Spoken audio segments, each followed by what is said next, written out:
വനു glow വ്ലോഗിലേക്ക് എല്ലാവർക്കും സ്വാഗതം. ഇന്ന് ഞങ്ങൾ ചിറ്റുവാൻ എന്നൊരു സ്ഥലത്തേക്കാണ് പോകുന്നത്. നേപ്പാളിലെ അവിടെ തരു കൾച്ചറൽ പ്രോഗ്രാം ഉണ്ട്. അപ്പോൾ അത് കാണാൻ വേണ്ടിയിട്ടാണ് അങ്ങോട്ട് പോകുന്നത്. അത് വൈകുന്നേരമാണ് ആ പ്രോഗ്രാം തുടങ്ങുന്നത്. അത് അവിടുത്തെ നാട്ടുകാരുടെ ഒരു കലാപരിപാടികളാണ്. നാടൻ കലാപരിപാടിയാണ്. ഞങ്ങളെയും അതിൻ്റെ കൂടെ അവർ കളിച്ച് കുറേ അവർ കളിച്ച് അത് കഴിഞ്ഞ് ഞങ്ങളെ കാണാൻ വരുന്നവരെ അവരുടെ കൂടെ കളിക്കാനായിട്ട് വിളിക്കും.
പ്രോഗ്രാം എല്ലാം കഴിഞ്ഞ് പോരുന്ന വഴി സ്ട്രീറ്റിലെല്ലാം ഡാൻസാണ്. സ്ട്രീറ്റ് ഡാൻസുകാർ അവരുടെ കൂടെ പിന്നെ കുറേ നേരം അവരുടെ കൂടെയും ഞങ്ങൾ കുറേ നേരം ചുമ്മാ കളിച്ചു.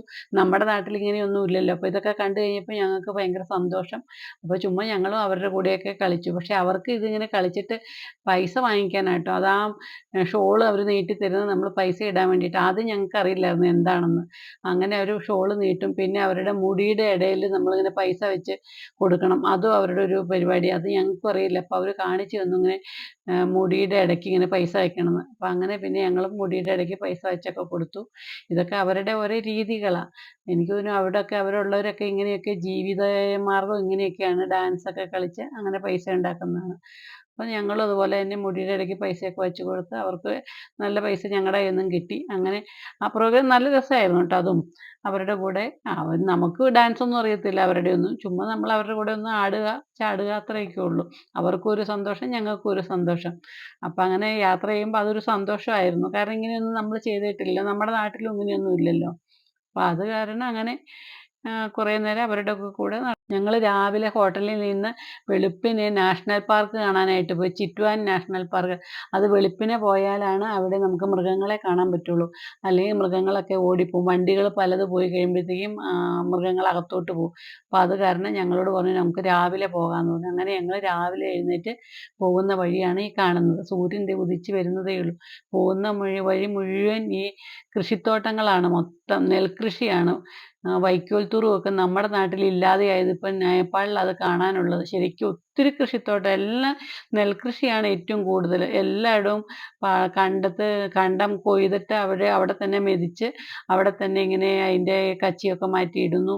അങ്ങനെയുള്ള പണികളൊക്കെ ചെയ്യുന്നുണ്ട്. നല്ല രസമുണ്ട് കേട്ടോ കാണാൻ. നമ്മുടെ നാട്ടിൽ ഇപ്പോൾ കാണാത്തതെല്ലാം നേപ്പാളിലാണ് ഇപ്പോൾ കണ്ടതെല്ലാം.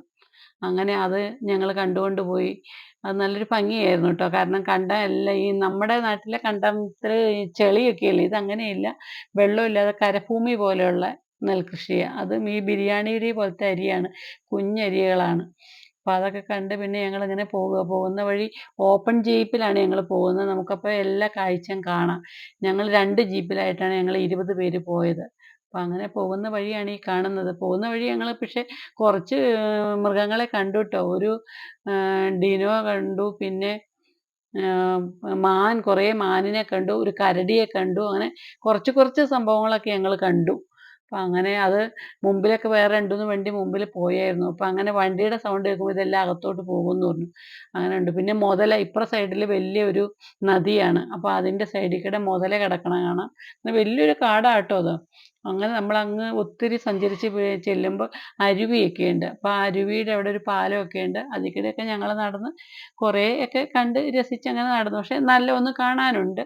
അങ്ങനെ കാരണം കാട്ടിൽ കൂടിയുള്ളൊരു യാത്രയാണ്. അത് ഓപ്പൺ ജീപ്പിലായിരുന്നു. അപ്പം അങ്ങനെ കണ്ട് കുറേ ഫോട്ടോസൊക്കെ എടുത്ത് അങ്ങനെ പോയി.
നാഷണൽ പാർക്കിലെ കാഴ്ചകളെല്ലാം കണ്ട് ഞങ്ങൾ ഹോട്ടലിലേക്ക് വന്നു. ചുറ്റുവാനിലെ ഞങ്ങൾ താമസിച്ച ഹോട്ടലിൻ്റെ പേര് വെസ്റ്റ്‌വുഡ് എന്നാണ്. ആ ഹോട്ടലിൽ വന്ന് ഞങ്ങൾ പിന്നെ റെഡിയായി ഞങ്ങൾ നാട്ടിലോട്ട് പോവുകയാണ്. അപ്പോൾ അവിടുന്ന് ഇനി ഗോരഖ്പൂർ വരെ ട്രാവലറിൽ ഞങ്ങളെ ഏജൻസി കൊണ്ടുവിടും. അവിടുന്ന് പിന്നെ ഞങ്ങൾ ട്രെയിനിനാണ് വരുന്നത്. അപ്പോൾ ഗോരഖ്പൂരിന് പോകുന്ന വഴിയാണ് ഈ കാണുന്നത്. പോകുന്ന വഴി വെച്ചാൽ ഭയങ്കര ഹൈറ്റും ഇടയ്ക്കിടയ്ക്ക് മണ്ണിടിച്ചിലും എല്ലാം ഉണ്ട്. അപ്പം അങ്ങനെയുള്ള സ്ഥലമാണ് ശരിക്കും. കാശ്മീരൊക്കെ പോകുന്ന പോലെ. ആ കുറച്ച് കാണുന്നതാണ് നമ്മുടെ എവറസ്റ്റ്. എവറസ്റ്റിൻ്റെ ഭാഗമാണ് ആ ഹൈറ്റിൽ കാണുന്ന കുറച്ചൊക്കെ. നമുക്ക് പോകുന്ന വഴിക്ക് അത് കാണാം. കാരണം മഞ്ഞ് മൂടിക്കിടക്കുക എവറസ്റ്റിൻ്റെ ഭാഗം. അപ്പം അതിലൂടെയാണ് നമ്മൾ പോകുന്നത്. പോയി കുറേ കഴിഞ്ഞ് കഴിയുമ്പോഴത്തേക്കും ഒത്തിരി ഹൈറ്റിലാണ്. പിന്നെ ഇങ്ങനെ മണ്ണിടിച്ചിലൊക്കെ ഉണ്ട്. ആ കാണുന്നതാണ് എവറസ്റ്റ്. കുറച്ച് കാണാം നമുക്ക്. പിന്നെ അങ്ങനെ ഞങ്ങൾ പിന്നെ ഗോരഖ്പൂരിന് പോവുകയാണ്.